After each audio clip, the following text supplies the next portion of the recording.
Assalamualaikum warahmatullahi wabarakatuh. Salam sejahtera untuk kita semua. Shalom, Om Swastiastu, Namo Buddhaya, dan salam kebajikan. Halo semua, perkenalkan nama saya Muhammad Barokah. Saya mahasiswa semester 3 di Universitas Palangkaraya, Fakultas Ilmu Sosial dan Ilmu Politik, Program Studi Ilmu Administrasi Negara. Ya, pada kesempatan kali ini saya akan mengangkat suatu isu sosial pada kasus peredaran narkoba yang baru-baru ini terjadi. Video ini juga digunakan atau bertujuan untuk memenuhi tugas mata kuliah komunikasi publik dosen pengampu, yaitu Ibu Fitriana Sylvia. Ya, oke. Sebelum melanjutkan lebih jauh pembahasan tentang isu sosial pada kasus peredaran narkoba, saya akan menggunakan landasan teori, yaitu dari teori Friedrich Nietzsche. Nietzsche menyebutkan bahwa manusia itu memiliki kehendak atau didorong oleh suatu kehendak untuk berkuasa. Nah, semua tindakan manusia ini berasal dari kehendak tersebut. Dengan kehendak untuk berkuasa ini juga manusia dapat menciptakan dan menata dunia yang sekarang. Selain itu, Nietzsche juga menyebutkan bahwa kehendak untuk berkuasa ini tidak akan pernah bisa terpuaskan. Hal ini akan menyebabkan manusia itu mencari cara untuk memenuhi kehendaknya di sendirinya masing-masing. Alasannya mengapa saya melandaskan teori kekuasaan pada video ini, karena kasus atau isu sosial yang akan saya bahas ini adalah kasus tentang terlibatnya Kapolda Jatim, yaitu Teddy Minahasa, pada kasus peredaran narkoba. Kasus ini terjadi tidak lama ya, baru saja itu saat pergantian Kapolda Jatim yang bahkan dia baru dilantik menggantikan Kapolda Jatim yang sebelumnya telah diganti. Hal ini tentu saja sangat mencoreng nama polisian yang ya walaupun sudah sering sih ya mengatasnamakan dasar oknum. Kemudian isu sosial yang saya dapat lihat sini atau saya tangkap dari mulut opini pribadi saya sendiri ialah bagaimana seorang Kapolda, seorang Teddy Minahasa menggunakan kekuasaannya untuk terlibat dengan kasus peredaran narkoba ini. Ya, seorang Kapolda ya, yang ini bisa kita ketahui bersama itu adalah jabatan yang tinggi. Bagaimana bisa seorang Kapolda terlibat dengan jaringan narkoba itu sendiri? Ya, bagaimanapun tidak menutup kemungkinan ya.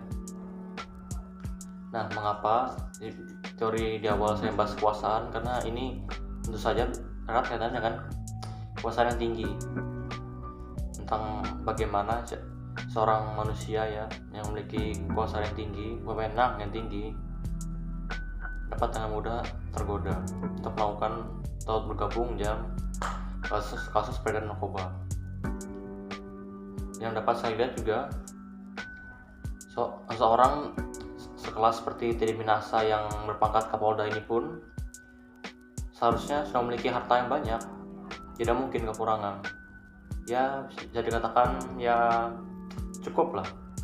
Lalu mengapa ia tetap ikut dalam bisnis haram ini, yang tentu saja ya tujuannya dengan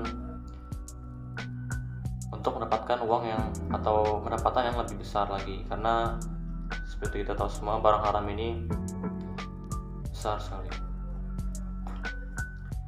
Yang saya dapat lihat pula dari kasus ini, isu sosialnya ya tentang rakus atau ketamakan atau kemampuan seseorang yang telah berkuasa dapat berlaku fenomena.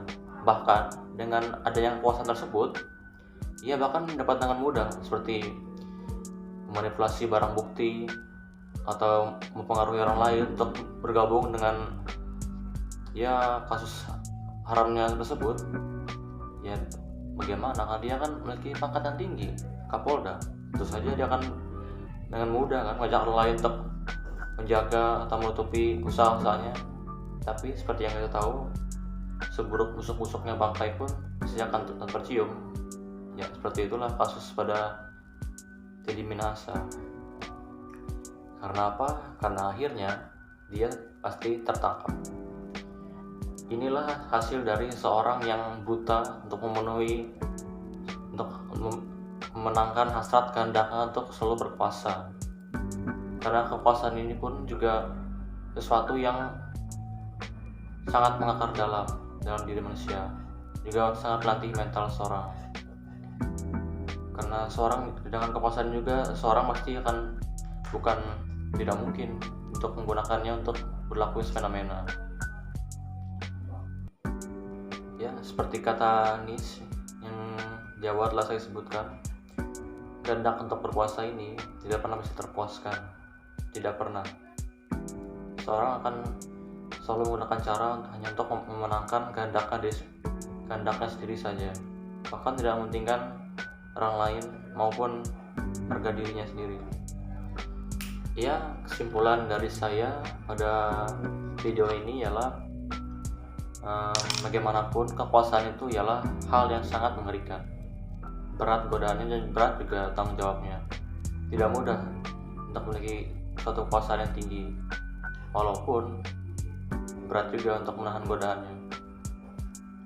Seorang yang memiliki suatu kekuasaan bukan tidak mungkin, bahkan sekelas orang yang sangat religius pun pasti akan tergoda untuk menggunakannya untuk berlaku semena-mena tanpa diketahui orang lain, hanya untuk memenuhi kehendak atau hasratnya sendiri. Terlebih jika seseorang yang sudah memiliki kekuasaan yang sangat tinggi, maka dia akan juga cenderung untuk memandang orang lain itu lebih rendah daripada dirinya. Hal ini yang kemudian berujung pada sifat arogan atau sombong. Dengan kekuasaan ini juga ya tentu sangat mudah untuk melancarkan aksi-aksinya sendiri tanpa memikirkan norma-norma yang ada di lingkungan masyarakat.